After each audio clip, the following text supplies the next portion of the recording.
When you hop on an electric scooter in East Lansing, you're probably not thinking that the city is keeping an eye on your every move. The city's new ordinance states companies like Bird and Lime must share users' location data with them, sparking a debate about user privacy. I got answers from city government, including what they plan to do with this sensitive personal information.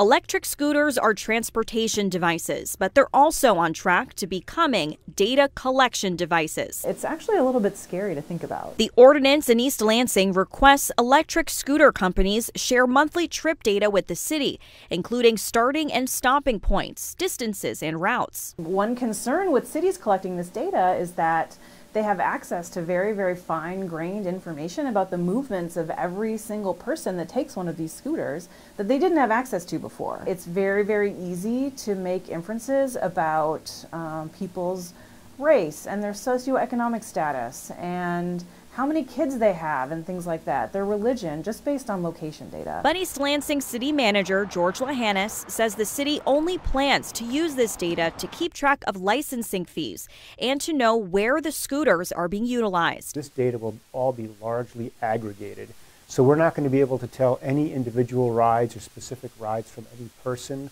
We will have no people's names or identifiers. Lahannis says other parts of city government, like the police, would be able to see the data without a subpoena, so they can make policy recommendations. But again, this would be all the largely aggregated data, and it would not have any information from a privacy concern. Rader says this type of surveillance could become the new normal. Oh, we collected data in this instance, and so the next technology that comes along, there's already a precedent for doing it. Now is a really good opportunity for us to start having the conversation about, do we really want this? And if we do, then how should we govern and regulate it so that it doesn't put people at risk?